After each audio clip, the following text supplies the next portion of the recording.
Hi hello guys, welcome back to my channel.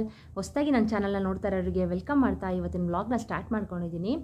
Guys, ನಾನು ನಿಮಗೆ ಹಲವಾರು ಪ್ರೆಗ್ನೆನ್ಸಿ ಅಂತಂದರೆ ಸಿಮ್ಟಮ್ಸ್ಗಳು, ಅಂದರೆ ಒಂದು ಬಾಯ್ ಬೇಬಿ ಸಿಮ್ಟಮ್ಸ್ ಆಗಿರಬಹುದು, ಹಾಗೆಯೇ ಒಂದು ಗರ್ಲ್ ಬೇಬಿ ಸಿಮ್ಟಮ್ಸ್ ಆಗಿರಬಹುದು, ಯಾವ ರೀತಿ ಫೈಂಡ್ ಔಟ್ ಮಾಡೋದು ಅಂತ ನಾನು ಹಲವಾರು ವಿಡಿಯೋಗಳಲ್ಲಿ ನಿಮಗೆ ಹೇಳಿದ್ದೀನಿ. ಓಕೆನಾ.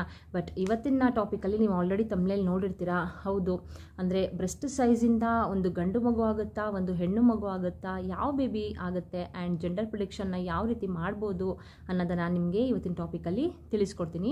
ವಿಡಿಯೋನ ಎಲ್ಲೂ ಸ್ಕಿಪ್ ಮಾಡಬೇಡಿ, ಎಂಡಿಂಗ್ವರೆಗೂ ನೋಡಿ. ಹಾಗೆಯೇ ನಿಮಗೆ ಗೊತ್ತಲ್ಲ, ನನ್ನ ಚಾನಲ್ಗೆ ಸಬ್ಸ್ಕ್ರೈಬ್ ಮಾಡ್ಕೊಳ್ಳದಿರೋರು ದಯವಿಟ್ಟು ಸಬ್ಸ್ಕ್ರೈಬ್ ಮಾಡಿಕೊಂಡು ಸಪೋರ್ಟ್ ಮಾಡಿ.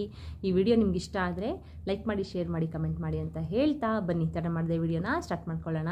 ಗೈಸ್, ನಾನು ಆಲ್ರೆಡಿ ಬಾಯ್ ಬೇಬಿ ಸಿಮ್ಟಮ್ಸ್ ಹಾಕಿದ್ದೀನಿ. ಅಂತಂದರೆ ಆ ಬಾಯ್ ಬೇಬಿನೇ ಆಗುತ್ತೆ ಅಂತ ನಾವು ಯಾವ ರೀತಿ ಆ ಪ್ರಿಡಿಕ್ಷನ್ನ ಮಾಡ್ಕೊಳ್ಳೋದು, ಹಾಗೆಯೇ ಆಗಿನ ಕಾಲದವರು ಯಾವ ರೀತಿ ಒಂದು ಗಂಡು ಮಗುನೇ ಆಗುತ್ತೆ, ಒಂದು ಹೆಣ್ಣು ಮಗುನೇ ಆಗುತ್ತೆ, ಯಾವ ಮಗು ಆಗುತ್ತೆ ಅಂತ ಹೇಳ್ತಾ ಇದ್ರು, ಅದನ್ನೆಲ್ಲ ನಾನು ನಿಮಗೆ ಹೇಳಿದ್ದೀನಿ ಅಲ್ವಾ. ಆಲ್ರೆಡಿ ಒಂದು ಸಿಮ್ಟಮ್ಸ್ಗಳನ್ನ ನಾನು ಹಾಕಿದ್ದೀನಿ. ಅದರಲ್ಲಿ ಒಂದು ಸಿಂಪಲ್ಲಾಗಿ ನಾನು ನಿಮಗೆ ಎಕ್ಸ್ಪ್ಲೇನ್ ಮಾಡೋಕ್ಕೆ ಮಾಡ್ತೀನಿ. ಅಂದರೆ ಅದ್ರ ಜೊತೆಗೆ ನಿಮಗೆ ಬ್ರೆಸ್ಟ್ ಸೈಜಿಂದ ಒಂದು ಗಂಡು ಮಗುನೇ ಆಗುತ್ತೆ, ಹೆಣ್ಣು ಮಗುನೇ ಆಗುತ್ತೆ ಅನ್ನೋದು ನಾನು ನಿಮಗೆ ಹೇಳ್ತೀನಿ. ಓಕೆನಾ. ಈಗ ಮಾರ್ನಿಂಗ್ ನೀವು ತುಂಬಾ ಆ್ಯಕ್ಟಿವ್ ಆಗಿರ್ತೀರಾ, ಆರಾಮಾಗಿರ್ತೀರಾ, ಏನು ನಿಮಗೆ ಪ್ರಾಬ್ಲಮ್ ಇಲ್ಲದೇ ತುಂಬ ಓಡಾಡ್ಕೊಂಡು ಚೆನ್ನಾಗಿರ್ತೀರಾ ಅಂತಂದರೆ ಅದೊಂದು ಬಾಯ್ ಬೇಬಿ ಸಿಮ್ಟಮ್ಸ್ ಅಂತಲೇ ಹೇಳ್ಬೋದು ಅಲ್ವಾ. ಹಾಗೆಯೇ ಒಂದು ಹೊಟ್ಟೆ ಆಕಾರನ ನೋಡಿ ಒಂದು ಬಾಯ್ ಬೇಬಿನೇ ಆಗುತ್ತೆ ಅಂತ ಹೇಳ್ತಾ ಇದ್ರು. ಆ ಹೊಟ್ಟೆ ಫುಲ್ಲು ಡೌನ್ ಬಂದಿದೆ, ಒಂದು 8th ಮಂತ್ ಕಂಪ್ಲೀಟ್ ಆಗಿ 8th ಮಂತ್ ಕಂಪ್ಲೀಟ್ ಆದಮೇಲೆ ನಿಮಗೆ ಒಂದು ಹೊಟ್ಟೆ ಅನ್ನೋದು ಫುಲ್ಲು ಡೌನ್ ಬಂದಿದೆ ಅಂತಂದರೆ ಅದು ಒಂದು ಬಾಯ್ ಬೇಬಿ ಸಿಮ್ಟಮ್ಸ್ ಅಂತಲೇ ಹೇಳ್ತಾ ಇದ್ರು ಅಲ್ವಾ. ಸೊ ಅದ್ರ ಜೊತೆಗೆ ಒಂದು ಬ್ಲ್ಯಾಕ್ ಲೈನು, ನಾನು ಅದನ್ನು ನಿಮಗೆ ಒಂದು ವಿಡಿಯೋನೇ ಮಾಡಿ ಹಾಕಿದ್ದೀನಿ. ಹೊಟ್ಟೆ ಮೇಲೆ ಒಂದು ಬ್ಲ್ಯಾಕ್ ಲೈನು, ಚೆಸ್ಟಿಂದ ಫುಲ್ಲು ಡೌನ್ವರ್ಗು ಒಂದು ಬ್ಲ್ಯಾಕ್ ಲೈನು ಸ್ಟ್ರೈಟಾಗಿ ತುಂಬಾ ಬ್ರೌನಿಷ್ ಥರ ಇರುತ್ತೆ ಅದು ಲೈನು. ಓಕೆನಾ. ಬ್ಲ್ಯಾಕು ಬ್ರೌನು ಮಿಕ್ಸ್ ಆದರೆ ಯಾವ ಕಲರ್ ಇರುತ್ತೆ ಆ ಕಲರ್ ಇರುತ್ತೆ. ಅದು ಫುಲ್ಲು ನಿಮಗೆ ಚೆಸ್ಟಿಂದ ಕೆಳಗಡೆ ಡೌನ್ವರೆಗೂ ಬಂದಿದೆ ಅಂತಂದರೆ ಅದು ಒಂದು ಬಾಯ್ ಬೇಬಿ ಸಿಮ್ಟಮ್ಸ್ ಅಂತಲೇ ಹೇಳ್ಬೋದು ಅಲ್ವಾ. ಇದ್ರ ಜೊತೆಗೆ ವಾಮಿಟಿಂಗ್ ಏನಿಲ್ಲ, ನಮಗೆ ವಾಮಿಟ್ ಬರೋ ಥರ ಅಂತ ಅನ್ನಿಸ್ತಿದೆ ಆದರೆ ವಾಮಿಟಿಂಗ್ ಆಗ್ತಾಯಿಲ್ಲ ನಮಗೆ ಅಂತಂದರೆ ಅದು ಕೂಡ ಒಂದು ಬಾಯ್ ಬೇಬಿ ಸಿಮ್ಟಮ್ಸು. ಇದ್ರ ಜೊತೆಗೆ ಒಂದು ನಿಮಗೆ ರೈಟ್ ಸೈಡ್ ಜಾಸ್ತಿ ಮೂಮೆಂಟ್ ಜಾಸ್ತಿ ಇದೆ, ಅಂದರೆ ನಿಮಗೆ ರೈಟ್ ಸೈಡು ಮಲಗಲಿಕ್ಕೆ ಆಗ್ತಾಯಿಲ್ಲ, ಕಂಫರ್ಟಬಲ್ ಇಲ್ಲ ಅಂತಂದರೆ, ಆರಾಮಾಗಿ ನೀವು ಲೆಫ್ಟ್ ಸೈಡ್ ಮಲ್ಕೋತಾ ಇದ್ದೀರಾ ಅಂತಂದರೆ ಅದು ಒಂದು ಗಂಡು ಮಗುವಿನ ಲಕ್ಷಣ ಅಂತಲೇ ಹೇಳ್ಬೋದು ಅಲ್ವಾ. ಇದ್ರ ಜೊತೆಗೆ ಗೈಸ್, ನಿಮಗೆ ಒಂದು ಸ್ಪೈಸಿ ಐಟಮ್ಸ್ ತುಂಬಾ ಇಷ್ಟ ಆಗ್ತಿದೆ, ಸ್ವೀಟ್ಸ್ ಏನು ಅಷ್ಟು ಇಷ್ಟ ಆಗ್ತಾಯಿಲ್ಲ, ಒಂದು ಸ್ಪೈಸಿ ಐಟಮ್ ಇಷ್ಟ ಆಗ್ತಿದೆ ಅಂತಂದರೆ ಅದು ಕೂಡ ಒಂದು ಬಾಯ್ ಬೇಬಿ ಸಿಮ್ಟಮ್ಸ್ ಅಂತಲೇ ಹೇಳ್ಬೋದು ಅಲ್ವಾ. ಇದ್ರ ಜೊತೆಗೆ ಒಂದು ಕಾಲು ಅನ್ನೋದು ನಿಮಗೆ ಊದ್ಕೊಳ್ತಾ ಇದೆ, ಒಂದು 8th ಮಂತ್ 9th ಮಂತಲ್ಲಿ ಒಂದು BP ಏನು ಇಲ್ಲದೇ ನಿಮಗೆ ಒಂದು ಕಾಲು ಅನ್ನೋದು ನಿಮಗೆ ಊದ್ಕೊಳ್ತಾ ಇದೆ ಅಂತಂದರೆ ಅದು ಕೂಡ ಒಂದು ಗಂಡು ಮಗುವಿನ ಲಕ್ಷಣ ಅಂತಲೇ ಹೇಳ್ಬೋದು ಅಲ್ವಾ. ಹಾಗಾಗಿ ಗಾಯ್ಸ್, ಈ ಬ್ರೆಸ್ಟ್ ಸೈಜಿಂದನೂ ಕೂಡ ಒಂದು ಬಾಯ್ ಬೇಬಿ ಆಗುತ್ತಾ ಇಲ್ಲ ಗರ್ಲ್ ಬೇಬಿ ಆಗುತ್ತಾ ಅಂತ ನಾವು ಆರಾಮಾಗಿ ಪ್ರಿಡಿಕ್ಷನ್ನ ಮಾಡ್ಬೋದು. ಅದು ಯಾವ ರೀತಿ ಅಂತ ನಾನು ನಿಮಗೆ ತಿಳಿಸ್ಕೊಡ್ತೀನಿ. ಗಾಯ್ಸ್, ಏನಂತ ಅಂದರೆ ಈಗ ನಿಮ್ಮ ಬ್ರೆಸ್ಟ್ ಸೈಜು ತುಂಬಾ ಆಕಾರ ದೊಡ್ಡದಾಗ್ತಾ ಇದೆ, ಅಂದರೆ ನಿಮ್ಮದು ಪ್ರೆಗ್ನೆನ್ಸಿ ಜರ್ನಿನಲ್ಲಿ ನಿಮ್ಮದು ಈಗ ಒಂದು 5 months 6 months ಎಲ್ಲ ಆಗ್ತಾ ಇದೆ, ನಿಮ್ಮದು ಹೋಗ್ತಾ ಇದೆ, ದಿನ ಕಳೀತಾ ಇದೆ ಅಂತ ಅಂದಾಗ ನಿಮ್ಮ ಬ್ರೆಸ್ಟ್ ಸೈಜ್ ಅನ್ನೋದು ತುಂಬಾ ದೊಡ್ಡದಾಗ್ತಾ ಇದೆ ಅಂತಂದರೆ ಅದು ಒಂದು ಗರ್ಲ್ ಬೇಬಿ ಸಿಮ್ಟಮ್ಸ್ ಅಂತಲೇ ಹೇಳ್ಬೋದು. ಓಕೆನಾ. ತುಂಬ ಸೈಜ್ ಜಾಸ್ತಿ ಆಗ್ತಿದೆ ಅಂದರೆ ಒಂದು ಗರ್ಲ್ ಬೇಬಿ ಸಿಮ್ಟಮ್ಸ್ ಅಂತಲೇ ಹೇಳ್ಬೋದು. ಅಕಸ್ಮಾತ್ ನಿಮಗೆ ಆ ಸೈಜ್ ಬಂದು ಕಮ್ಮಿ ಇದೆ, ಅಂದರೆ ಹೆಣ್ಣು ಮಗು ಆಗಬೇಕಾದ್ರೆ ತುಂಬ ಸೈಜ್ ಜಾಸ್ತಿ ಇರುತ್ತೆ, ಗಂಡು ಮಗು ಆಗಬೇಕಾದ್ರೆ ಒಂದು ಸೈಜ್ ಅನ್ನೋದು ತುಂಬಾ ಕಮ್ಮಿ ಇದೆ ಅಂತ ಅಂದರೆ ಅದು ಒಂದು ಬಾಯ್ ಬೇಬಿ ಸಿಮ್ಟಮ್ಸ್ ಅಂತಲೇ ಆರಾಮಾಗಿ ಪ್ರಿಡಿಕ್ಷನ್ನ ಮಾಡ್ಬೋದು. ಇದು ಒಂದು ಸೈಂಟಿಫಿಕ್ ಆಗಿ ಕೂಡ ಪ್ರೂವ್ ಆಗಿದೆ.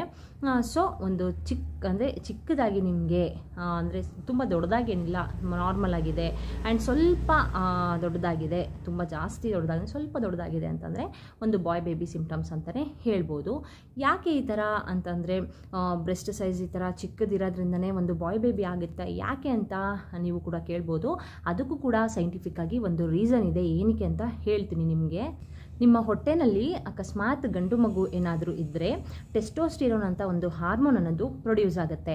ಆ ಟೆಸ್ಟೋಸ್ಟಿರೋನ್ ಹಾರ್ಮೋನ್ ಅನ್ನೋದು ಅದು ಬ್ರೆಸ್ಟ್ ಸೈಜ್ನ ಡಿಕ್ರೀಸ್ ಮಾಡ್ತಾ ಬರುತ್ತೆ. ಓಕೆನಾ. ಸೊ ಹಾಗಾಗಿ ಒಂದು ಬ್ರೆಸ್ಟ್ ಸೈಜ್ ಅನ್ನೋದು ತುಂಬ ಚಿಕ್ಕದಾಗಿದೆ, ತುಂಬ ಅಂದರೆ ಸಖತ್ತು ಆಕಾರ ದೊಡ್ಡದಿಲ್ಲ, ಚಿಕ್ಕದಾಗಿದೆ ಅಂತ ಅಂದರೆ ಅದು ಒಂದು ಬಾಯ್ ಬೇಬಿ ಸಿಮ್ಟಮ್ಸ್ ಅಂತಲೇ ಹೇಳ್ಬೋದು. ಓಕೆನಾ.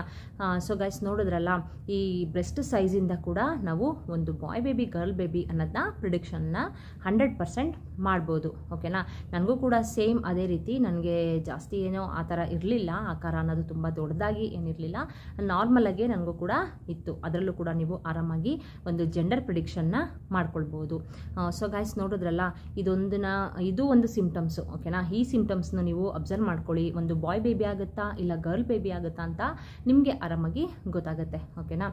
ಸೊ ಗೈಸ್ ನಾನು ತುಂಬಾ ಹಲವಾರು ಪ್ರೆಗ್ನೆನ್ಸಿ ವಿಡಿಯೋಸ್ನ ಹಾಕಿದ್ದೀನಿ. ನನ್ನ ಬಾಯ್ ಬೇಬಿದು ಸಿಂಪ್ಟಮ್ಸ್ ಆಗಿರಬಹುದು, ಹಾಗೆಯೇ ನಿಮ್ಮದು ನಾರ್ಮಲ್ ಡೆಲಿವರಿ ಆಗಬೇಕಾದ್ರೆ ನೀವು ಯಾವ ರೀತಿ ಫುಡ್ನ ತೊಗೊಂಡ್ರೆ ನಿಮಗೆ ನಾರ್ಮಲ್ ಡೆಲಿವರಿಗೆ ಸ್ಟ್ರೆಂತ್ ಬೇಕಲ್ವಾ. ಸೊ ಹಾಗಾಗಿ ಯಾವ ರೀತಿ ಫುಡ್ಗಳನ್ನ ತೊಗೊಂಡ್ರೆ ನಿಮಗೆ ಸ್ಟ್ರೆಂತ್ ಸಿಗುತ್ತೆ, ನಾರ್ಮಲ್ ಡೆಲಿವರಿ ಆಗುತ್ತೆ.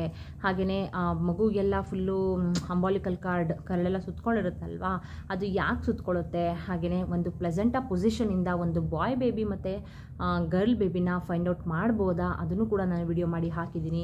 ಇದ್ರ ಜೊತೆಗೆ ನನ್ನ ಬಾಯ್ ಬೇಬಿದು ರಿಪೋರ್ಟ್ಸ್ಗಳನ್ನೂ ಕೂಡ ಎಲ್ಲ ರಿಪೋರ್ಟ್ಸ್ನು ನಾನು ಹಾಕಿದ್ದೀನಿ. ಓಕೆನಾ.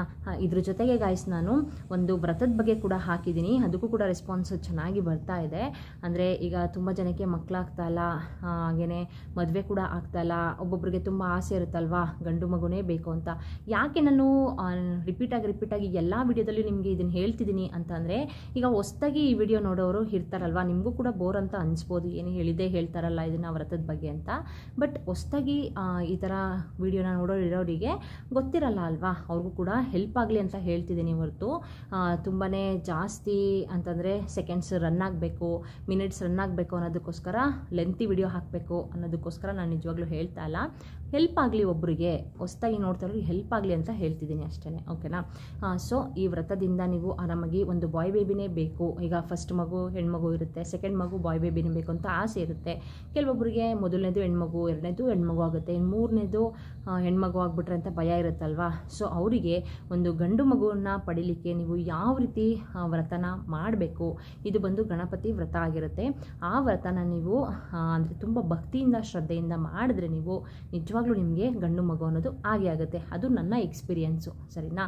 ಜೊತೆಗೆ ನಾನು ನನ್ನ ಫ್ರೆಂಡ್ಸ್ಗೂ ಕೂಡ ಹೇಳಿದ್ದೆ, ಅವರು ಕೂಡ ಈ ವ್ರತನ ಮಾಡಿ ಅವಳಿಗೂ ಕೂಡ ಒಂದು ಬಾಯ್ ಬೇಬಿನೇ ಆಗಿದೆ. ಓಕೆನಾ. ಸೊ ಆ ವಿಡಿಯೋಸ್ ಎಲ್ಲ ನಾನು ತುಂಬಾ ಚೆನ್ನಾಗಿ ರೆಸ್ಪಾನ್ಸ್ ಅಂತೂ ತುಂಬ ಚೆನ್ನಾಗಿ ಬರ್ತಾ ಇದೆ ಗಾಯ್ಸ್. ಅಂದರೆ ತುಂಬ ಜನ ಕ್ವಶನ್ಸ್ನ ಕೇಳ್ತಾ ಇದ್ದಾರೆ, ಯಾವ ರೀತಿ ಮಾಡೋದು ಅಂತ ನಾನು ಎಕ್ಸ್ಪ್ಲೈನ್ ಮಾಡಿದ್ದೀನಿ. ಅಂದರೂ ಕೂಡ ಕೆಲವೊಂದು ಡೌಟ್ಸ್ ಇರುತ್ತಲ್ವ ಅವ್ರಿಗೆ, ಏನೇನೋ ಇರುತ್ತಲ್ವ ಡೌಟ್ಸ್ಗಳು. ಸೊ ಹಾಗಾಗಿ ಅವರೆಲ್ಲ ತುಂಬ ಕ್ವಶನ್ಸ್ನ ಕಮೆಂಟ್ಸ್ ಮುಖಾಂತರ ಕೇಳಿದ್ದಾರೆ. ನಾನು ಎಲ್ಲ ಕಮೆಂಟ್ಸ್ಗೂ ಆನ್ಸರ್ ಮಾಡಿದ್ದೀನಿ. ಏನೋ ಒಂದು ನಮ್ಮಿಂದ ಒಬ್ರಿಗೆ ಒಳ್ಳೆಯದಾದರೆ ಸಾಕು ಅಲ್ವಾ. ಯಾಕಂದರೆ ನಾವು ಆ ಕಷ್ಟ ದಾರಿನ ದಾಟಿ ಬಂದಿರ್ತೀವಿ, ಅದಕ್ಕೋಸ್ಕರ ಅಷ್ಟೇ. ಮದುವೆ ಆಗ್ತಾ ಇಲ್ಲ ಅಂತ ಅನ್ನೋರಿಗೂ ಪ್ಲಸ್ ಜಾಬ್ ಬೇಕು ಅನ್ನೋರಿಗೂ ಈ ಥರ ಒಂದು ವ್ರತದ ಬಗ್ಗೆ ನಾನು ಎಕ್ಸ್ಪ್ಲೇನ್ ಮಾಡಿದ್ದೀನಿ. ಅದನ್ನು ಕೂಡ ನಾನು ಡಿಸ್ಕ್ರಿಪ್ಷನಲ್ಲಿ ಲಿಂಕ್ನ ಹಾಕಿರ್ತೀನಿ. ಹಾಗೆಯೇ ಹಲವಾರು ಪ್ರೆಗ್ನೆನ್ಸಿ ವಿಡಿಯೋಸ್ ಹೇಳಿದ್ನಲ್ಲ ನಿಮಗೆ, ಅದನ್ನೆಲ್ಲನೂ ನಾನು ಹಾಕಿದ್ದೀನಿ. ನನ್ನ ಮಗಂದು ಅನಾಮಲಿ ಸ್ಕ್ಯಾನಿಂಗ್ ರಿಪೋರ್ಟ್ಸ್ ಆಗಿರಬಹುದು, ಪ್ಲಸ್ NT ಸ್ಕ್ಯಾನಿಂಗ್ ರಿಪೋರ್ಟ್ಸ್ ಆಗಿರಬಹುದು, 9 ಮಂತ್ ಸ್ಕ್ಯಾನಿಂಗ್ ರಿಪೋರ್ಟ್ಸ್ ಆಗಿರಬಹುದು. ಮತ್ತು ನನಗೆ ಸ್ವಲ್ಪ ಇಂಟರ್ನಲ್ ಬ್ಲೀಡಿಂಗ್ ಆಗಿತ್ತು 2.5 ಮಂತಲ್ಲಿ. ಅದು ಏನಕ್ಕೆ ನನಗೆ ಆಯಿತು, ಅದು ಬಂದು ಸಬ್ಕೊರಿಯಾನಿಕ್ ಹೆಮೋರೇಜ್ ಅಂತ ಹೇಳ್ತಾರೆ, ಸರಿನಾ.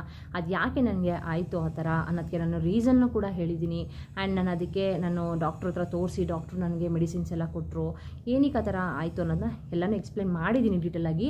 ಬೇಕು ಅಂದರೆ ನಾನು ಎಲ್ಲದನ್ನು ನಿಮಗೆ ಪ್ರೆಗ್ನೆನ್ಸಿ ವೀಡಿಯೋಸ್ ಆಗಿರಬಹುದು, ಹಾಗೆಯೇ ಈ ವ್ರತದ ಬಗ್ಗೆನೂ ಅಷ್ಟೇ ನಿಮಗೆ ಡಿಸ್ಕ್ರಿಪ್ಷನಲ್ಲಿ ಲಿಂಕ್ನ ಹಾಕಿರ್ತೀನಿ. ಓಕೆನಾ. ಒಂದ್ಸಲ ಚೆಕ್ ಮಾಡ್ಕೊಳ್ಳಿ. ಯಾಕಂದರೆ ಪ್ರಾಬ್ಲಮ್ಸ್ ಅನ್ನೋದು ಎಲ್ಲರಿಗೂ ಇದ್ದೇ ಇರುತ್ತೆ ಅಲ್ವಾ ಗಾಯ್ಸ್.